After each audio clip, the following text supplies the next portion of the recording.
Buenos días. Hoy vamos a ver el informe del estado de la situación financiera, cómo está conformado y para qué nos sirve. Las características de este informe es que en determinados momentos nos muestra entonces la posición financiera de un negocio, o sea, qué posee el negocio, cuántas deudas tiene, cuáles fueron los aportes que en determinado momento hicieron los dueños, etcétera, etcétera. Se dice que es un informe estático porque nos muestra esa posición financiera en una fecha determinada. Es como si le tomáramos la fotografía hoy a dicho informe, o sea, hoy cómo están conformados los recursos, qué deudas tiene el negocio, qué aportes hicieron los dueños. Este informe nos sirve para conocer los recursos con que cuenta entonces una empresa, para tomar decisiones acerca de tales recursos. Podemos identificar cómo esos recursos fueron obtenidos, si fueron con aportes de los dueños o si fueron a través de deuda. Nos sirve también para conocer cuáles son las diferentes obligaciones que tiene la empresa, o sea, si esas obligaciones, por ejemplo, pueden llegar a ser de corto o de largo plazo y qué capacidad tiene, por ejemplo, la empresa para pagar dichas obligaciones. Además, nos sirve para conocer cuántos son los aportes que realizaron los dueños y qué ha generado la empresa con los recursos que tiene. O sea, por ejemplo, qué utilidades ha obtenido entonces la empresa con dichos recursos. Los elementos que conforman este informe son entonces, se poseen unos recursos, esos recursos son entonces todos los bienes que puede poseer dicha empresa.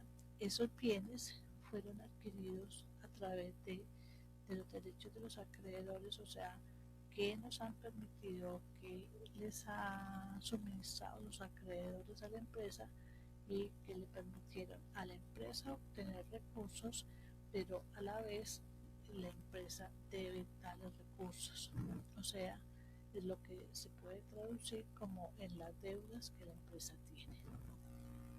A la vez, estos recursos también pudieron haber sido adquiridos a través de aportes que hicieron los dueños, o sea, son los derechos que los dueños tienen sobre esos recursos que posee la empresa, y pues entonces son dichos aportes que en determinado momento realizan entonces estas personas. Estos elementos, los recursos, contablemente entonces los vamos a llamar que los recursos son los activos, o podemos decirlo de manera diferente, que los activos son todos los recursos que posee la empresa.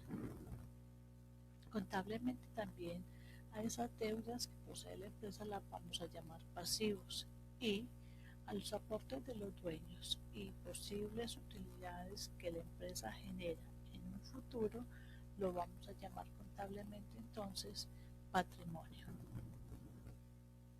¿Cómo está conformado este estado de la situación financiera? Está conformado principalmente por dos partes. La primera, que es el encabezado, la segunda es el cuerpo. El encabezado principalmente, ¿qué debe contener? Debe contener entonces el nombre de la compañía al cual nos estamos refiriendo. Digamos que para nuestro ejemplo sería la compañía Playa Blanca. Debe contener el nombre del informe que estamos presentando. En este caso nos estamos refiriendo entonces al estado de la situación financiera. Debe de contener también la fecha en la cual el informe se está presentando. Por lo general, esa fecha es un periodo que en Colombia máximo es de un año, y a la vez debemos de informar en qué moneda se están presentando entonces estos informes. En este caso, el informe del estado de situación financiera se está presentando en pesos colombianos. A su vez, el cuerpo está dividido en tres partes. Decíamos que los recursos entonces se llaman activos, y que esos activos están divididos en activos corrientes y en activos no corrientes, que las deudas contablemente las vamos a llamar pasivos y que ellas están divididas también en corrientes y en no corrientes, y que los aportes o las utilidades que tenga entonces el negocio lo vamos a llamar, contablemente lo vamos a llamar patrimonio. Aquí tenemos entonces cómo, por ejemplo, esos activos se dividen en corto y largo plazo. Hablamos de que los activos se dividen en corto plazo y son entonces los que están conformados por ese activo corriente. En ese activo corriente entonces vamos a encontrar todos los recursos que fácilmente lo podemos convertir en dinero en un periodo menor a un año.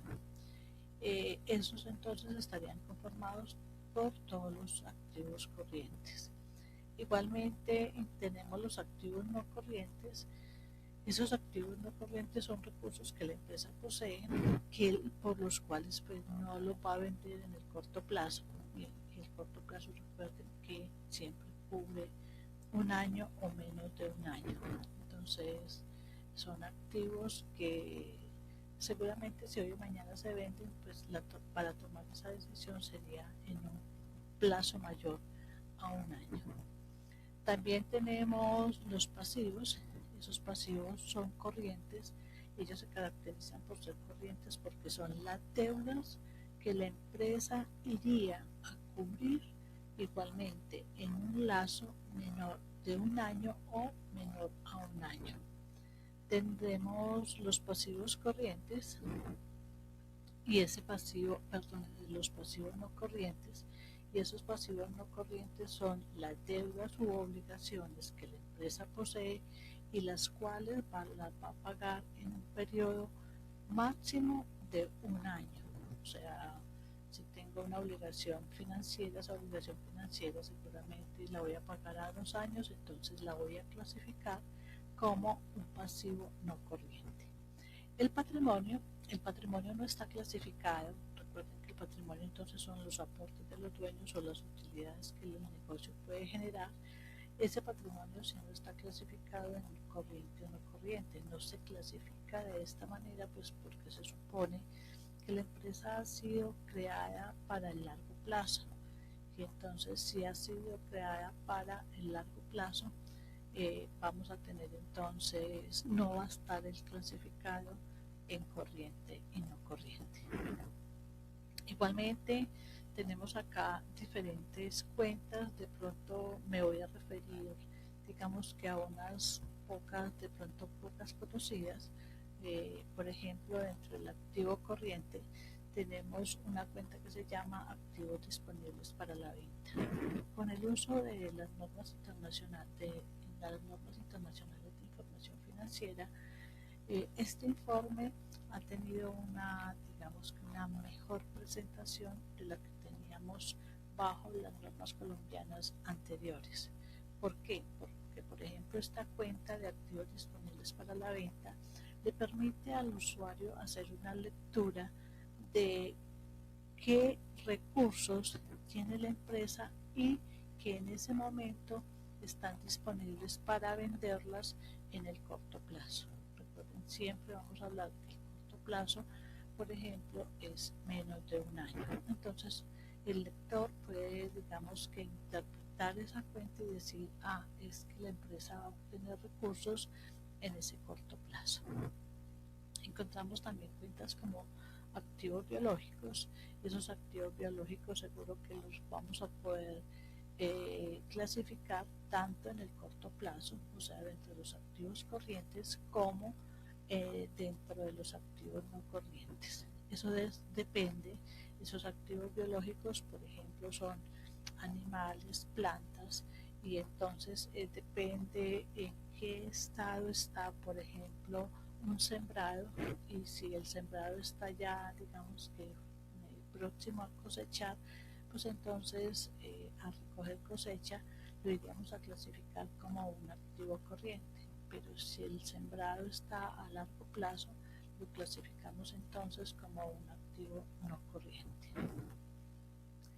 Igualmente podemos observar que tenemos inversiones temporales, o sea, por ejemplo, son CDTs, esos CDTs son a corto plazo, 90, 120, 180 días, y los clasificaríamos como inversiones corrientes.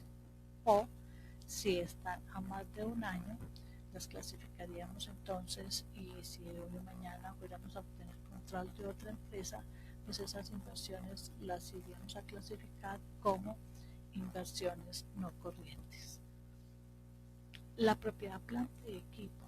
Dentro de la propiedad, planta y equipo tenemos todo lo que son terrenos, edificios, muebles en series, equipos de oficina, equipo de cómputo, vehículos, depreciación acumulada. Esos son todos los bienes que la empresa tiene para prestar su actividad principal y están clasificados como no corrientes porque son bienes que los tenemos a largo plazo, o sea, son destinados no para la venta y a la vez es para prestar la actividad principal de la empresa. Caso particular dentro de esa propiedad, planta y equipo está la cuenta, por ejemplo, de depreciación acumulada. Esa cuenta de depreciación acumulada lo que nos refleja es el desgaste que han sufrido la gran mayoría de los bienes de la propiedad, planta y equipo. Me refiero a la gran mayoría porque el único recurso de la propiedad, planta y equipo que no se desgasta es el terreno. El terreno, por el contrario, se valoriza o se desvaloriza, pero la tierra seguirá siendo siempre la misma hoy, mañana, a no ser pues que digamos que haya una catástrofe y por esa catástrofe sufran modificaciones del terreno, pero de resto ella seguirá siendo la misma, no se desgasta, cosa diferente por ejemplo a un edificio. El edificio sí sufre un desgaste con el correr del tiempo, por lo tanto esa depreciación acumulada mostrará ese desgaste, por ejemplo, que ha tenido el edificio con ese correr del tiempo. Otra cuenta nueva, relativamente nueva, bajo esta presentación bajo normas internacionales de información financiera, es por ejemplo la cuenta de la propiedad de inversión. Entonces miren, bajo la anterior clasificación de la anterior norma, por ejemplo, teníamos activos que estaban disponibles para la venta, activos de la propiedad, planta y equipo, propiedades de inversión, y todos estaban cubiertos bajo una misma clasificación. O sea, el usuario en determinado momento no sabía si el activo estaba para la venta, si estaba clasificado como una propiedad, planta y equipo, o si estaba clasificado como una propiedad de inversión. Esa propiedad de inversión son aquellos recursos que la empresa tiene no para prestar su actividad principal, sino por ejemplo para obtener ingresos a través de un arrendamiento que se haga de ese bien. Entonces entendamos esa clasificación. Puedo tener, por ejemplo, un edificio, 3 edificios, pongamos el ejemplo. El edificio 1 es que tengo intenciones de venderlo, entonces lo clasificaría, por ejemplo, como un activo corriente. El edificio 2 es donde mi empresa está prestando la actividad principal. Entonces, si ese edificio lo tengo destinado para la prestación de mi actividad principal, lo clasificaría como propiedad, planta y equipo. Y el edificio 3 lo tengo destinado para arrendarlo, y entonces si lo tengo destinado para arrendarlo, no lo voy a clasificar como propiedad, planta y equipo, sino que lo clasifico como una propiedad de inversión. A este lado izquierdo entonces tenemos todos los recursos que puede poseer una empresa. Bueno, aquí tenemos por ejemplo el crédito mercantil.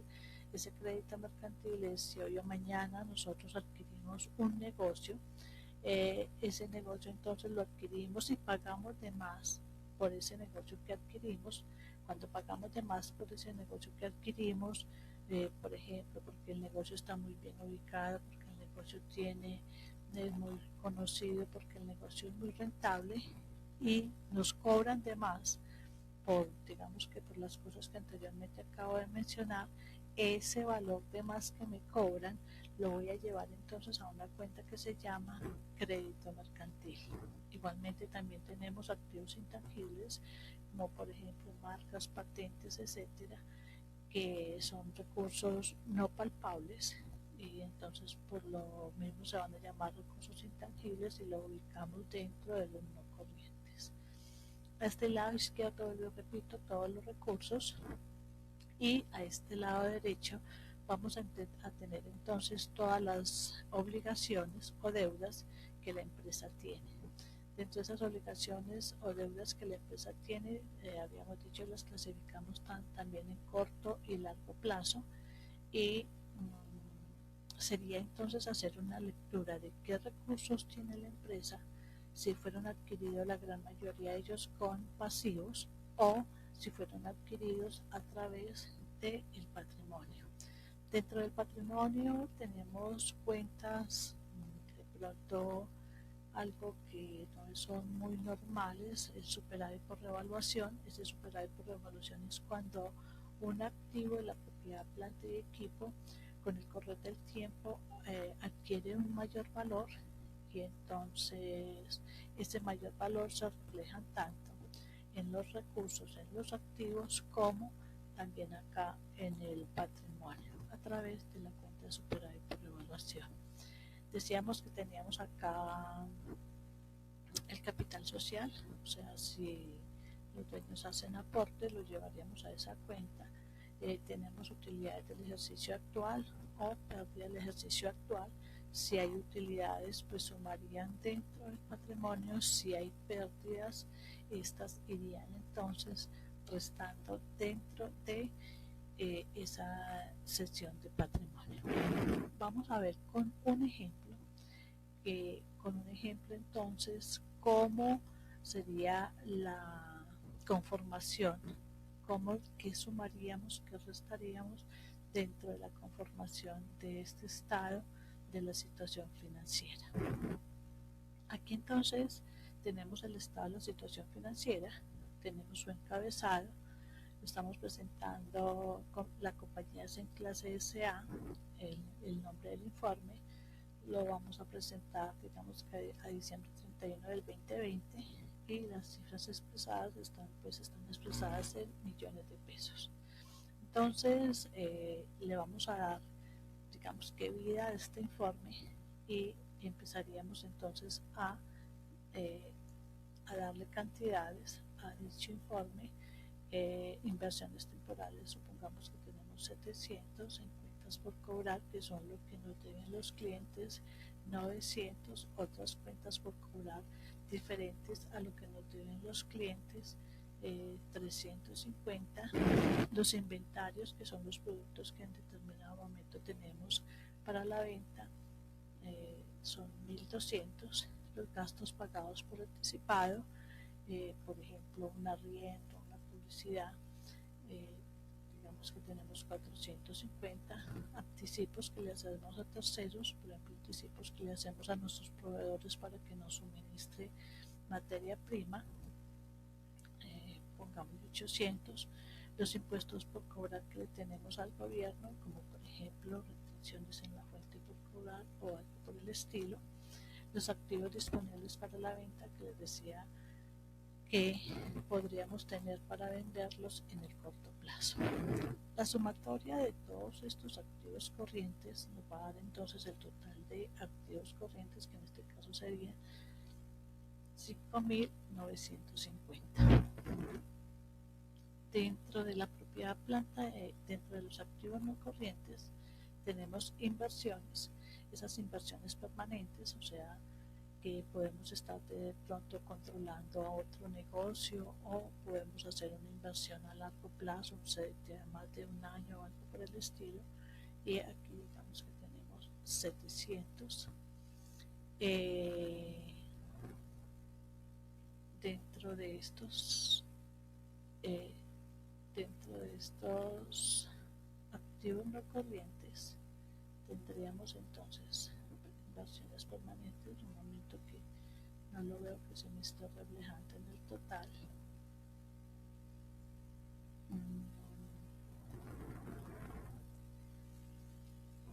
Ya enseguida cuadramos los totales, digamos que inversiones permanentes, entonces tenemos los 700 que de documentos por cobrar, letras o pagales que en determinado momento nos deban, son 550.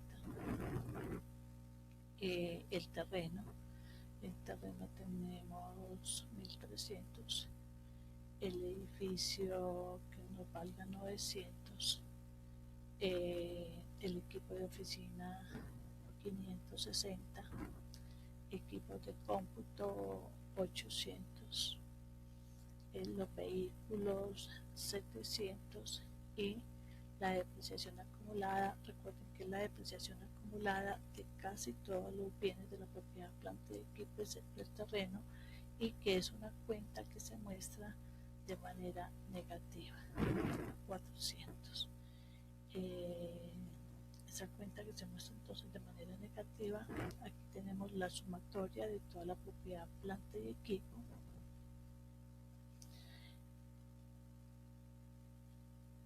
Tenemos toda la sumatoria de la propiedad, planta y equipo. Acá vamos a tener entonces un crédito mercantil, y ese crédito mercantil, digamos que pagamos por obtener una empresa, además pagamos 300, que de esos activos intangibles, marcas, patentes, etcétera, etcétera, tenemos 550, y que de propiedades de inversión vamos a tener 800. Venimos y sumamos todo lo que son los activos no corrientes, y esos activos no corrientes entonces están conformados por todas las inversiones, los documentos, la propiedad, planta y equipo, crédito mercantil, activos intangibles y propiedad de inversión. Y a la vez hacemos la sumatoria del total de activos, y la sumatoria del total de activos está conformado por los activos corrientes más los activos no corrientes, y nos da entonces un valor de 12.710. ¿Qué vamos a tener en las obligaciones financieras, en las obligaciones o pasivos corrientes? En los pasivos corrientes entonces tenemos obligaciones financieras que son, por ejemplo, con los bancos, 400, ingresos recibidos por anticipado, clientes que nos hacen, digamos, anticipos de dinero por la prestación de servicios en un futuro que la empresa le pueda realizar, o por productos que la empresa esté entonces vendiendo, digamos que nos hicieron un anticipo de 600. Los proveedores, que son las obligaciones que la empresa tiene con aquellas personas que le suministran, por ejemplo, materia prima o productos terminados a la empresa, que hoy o mañana son entonces las transformaciones de la materia prima que la empresa haría, o los productos que la empresa vendería. Digamos que le debemos 550. Hay unas cuentas por pagar, y esas cuentas por pagar son, qué sé yo, servicios públicos u a otras personas que la empresa le deba. Coloquémosle 800. La retención en la fuente por pagar es una obligación que la empresa tiene con el Estado cada vez que compra o por diferentes servicios o algo por el estilo. La empresa debe entonces de retener, y esa retención se la debe entonces de cancelar en un periodo de un mes o de un mes a la diana. Digamos que acá tenemos 400. Los beneficios a empleados, pues esos beneficios a empleados son las diferentes obligaciones que la empresa tiene con los empleados de la empresa por salarios, primas, vacaciones, etcétera, etcétera. Digamos que tiene un valor de 650. El IVA por pagar, que es el IVA que se genera entre la diferencia de los bienes vendidos y los bienes adquiridos, y ese IVA por pagar por lo regular se presenta cada 2 meses. Tenemos un valor de 300. el impuesto de renta por pagar, que es otra obligación que la empresa tiene con el Estado. Es una obligación que la debe presentar cada año por, digamos que pagar por los bienes o por los ingresos que obtuvo durante un año. Acá digamos que tenemos entonces 250. Esas obligaciones financieras, recuerden que las podemos clasificar tanto en pasivos no corrientes como pasivos corrientes. Las obligaciones financieras de largo plazo es porque la vamos a pagar a un plazo mayor a un año, tenemos 700. Otros documentos por pagar y es que hoy o mañana la empresa pueda deberle a otra empresa y que lo respaldaron mediante un documento, 450. Aquí tenemos la sumatoria de todos los pasivos corrientes, 2.950, la sumatoria de los pasivos no corrientes, 1.150, para un total de 5.100. Y dentro del patrimonio, que son entonces los aportes que el negocio, que los dueños le hicieron al negocio, digamos que acá entonces tenemos unos aportes de 4.000 y que tenemos unas utilidades que el negocio ha generado, entonces unas utilidades de 3.500. Entonces un total de patrimonio, que es la sumatoria del capital social más las utilidades, y nos da entonces un total de 7.500. Esos 7.500 sería patrimonio, que además dentro de ese patrimonio entonces tenemos un superávit por evaluación de 110 pesos.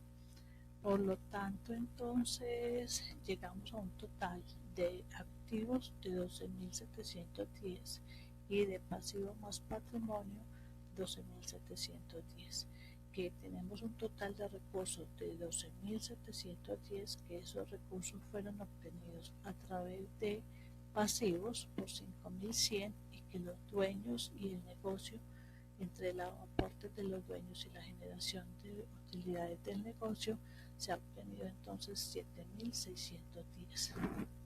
Si hacemos una pequeña lectura de este informe, decimos entonces que esos recursos de 12.710 han sido más obtenidos a través de la generación de aportes de los dueños y de utilidades, porque miren que es una cifra mayor a lo que se ha obtenido a través de los diferentes acreedores, o sea, las deudas que tenemos con los diferentes acreedores.